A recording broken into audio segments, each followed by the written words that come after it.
political answer to say, yeah, I could see it happening. But no, I don't think the players that are getting poached are from, I mean, I've seen it. The players that are getting poached are from the group of five and from the FCS. They're not getting poached off of teams like Nebraska. It's also the Huskers went 7-6 last year. Can we dial down our roster? Like, you weren't that good last year. Where are all these players people want to steal? Yeah, there isn't that many. So he's had more than a few comments since he's taken over that maybe a little out of touch. I'm not a huge fan of what the job he's done so far. Let's talk about the coaching front and the competition to steal coaches. And I think in some ways, schools are trying to stick it to other schools, which I like that competitive spirit. Like, do we really need, like, does Ohio State, we're dying to get, and we love DeMarco Murray, he's a local, but like, we got to get DeMarco Murray. Or is this like okay, Oklahoma, right? You know what? You're paying him $700. You're going to pay him $900 now. What do you think? Like that, I found that one to be really fascinating. And it's happened back-to-back years with DeMarco Murray. Yeah, I mean, no different than the players. I mean, it's becoming all about money and, who wants to spend the most. I mean, Ohio State, for all intents and purposes, spent more than anybody else last year on the roster and won the title. So, kudos for the coaches for getting a bigger paycheck and a lot more poaching going on as far as players and coaches that we've seen. But, yeah, I mean, the one that I referenced a couple of days ago was, the Penn State losing their running backs coach to Notre Dame.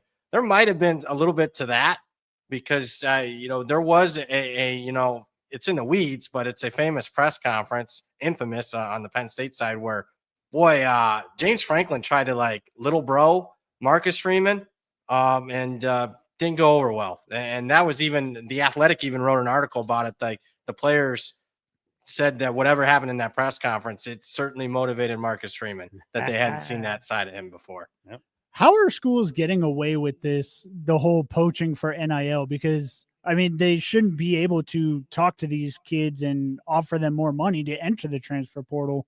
So I'm still confused how they keep poaching players like this. Who's going to punish them? Yeah. I mean, number one, prove it.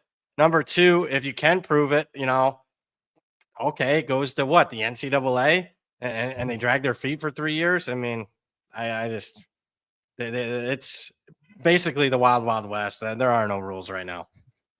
Brad Powers, BradPowerSports.com, up on Cofield and Company, Brad Powers 7 up on Twitter. I want to give educated people a chance to explain this one to me, and maybe I'm missing something, and we may find out, hey, the guy's brilliant. Ohio State loses arguably top five, maybe the best defensive coordinator in the country to Penn State for over $3 million. They're going to replace him with Matt Patricia. Yeah, I downgrade at least. That's my initial thought. I mean, we're going to see how big of a downgrade it is, but I mean, Patricia obviously had some early success with the Patriots, but the Detroit the head coaching was an abysmal failure, not just on the field, but locker room issues. And yeah, obviously the second go around with the Patriots wasn't great either, and it hasn't been at the college level. You need to get players. Now, Ohio State still has great players, but they're going to be missing a ton from this past season. They still got Caleb Downs, but a lot of those guys were 4-year players that just led them to the title.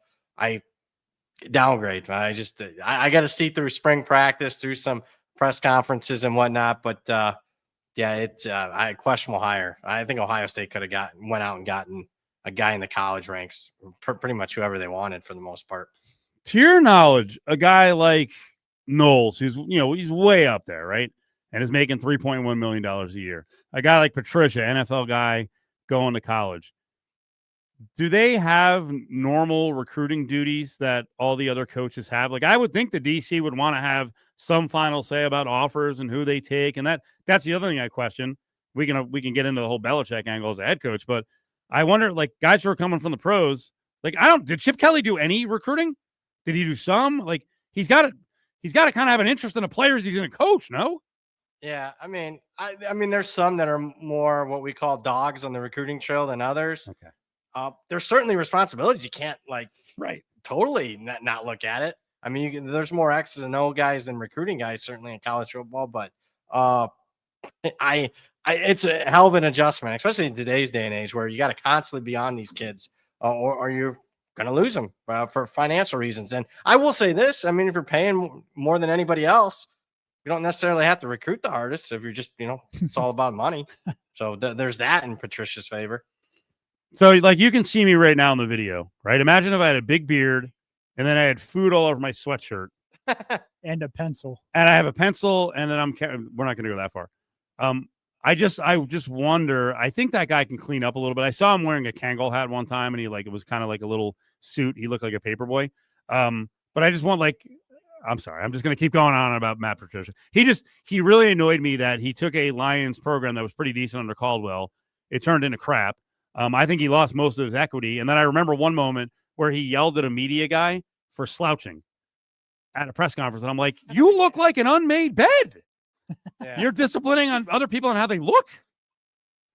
I mean, the big thing is he took them. They got immediately worse under him. Right. And then they got immediately better after he left. So, I mean, it's just, I don't know what that one I didn't see. A lot of this stuff. Yeah. I saw Knowles leaving. There was some whispers in that for several weeks, if not a couple of months, that he would probably leave Ohio State.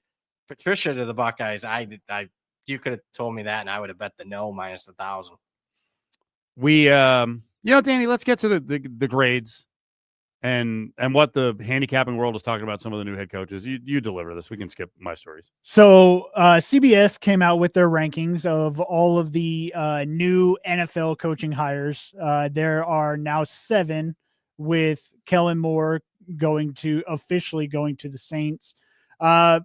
This ranking came out without Kellen Moore even signing. He was already considered one of the top signs, but Moore 1, Carroll 2, Liam Cohen 3, Mike Vrabel 4, Ben Johnson 5, Aaron Glenn 6, and then Shoddy 7. By the way, those are my rankings. I didn't pull those from the CBS story. Those are my rankings. Where my what yeah, you look in yours. I want to see what the difference is. Okay. For you, Brad, not to steal the thunder here, was there a hire where you're like, hey, that's going to be an upgrade, and maybe there's an upgrade that's like a Jim Harbaugh like upgrade where you could improve a team 3, 4, 5, 6 wins? I think Pete Carroll's a massive upgrade here locally, especially how he's filled out his staff. I'm big, obviously, Chip Kelly is being a coordinator. I even like the running backs coach from Notre Dame. I thought he was like the top 2 or 3 running back coach in college football. So I think that's a significant upgrade in staff than what they had parading around the last 18 months there here in Las Vegas. So that's probably the biggest upgrade. I mean, a lot more uncertainties. Ben Johnson, hotshot young offensive coordinator. We'll see. Kellen Moore, same there. But I'm not like, immediately betting a team over their win total just because of the change. I mean, I am anxious to see what, the Raiders win total looks like after, last season. But that'd be the only one that I think, okay, he could improve them maybe a win or 2. So I'm typing out the grades, but they are all B- or higher except for Schottenheimer, and he got a D. Yeah, that's a little more lenient than me. I'm a tough grader. It almost seemed like a lazy hire. Yeah, Schottenheimer's certainly the worst. So I mean, I don't have a problem with that one getting a D.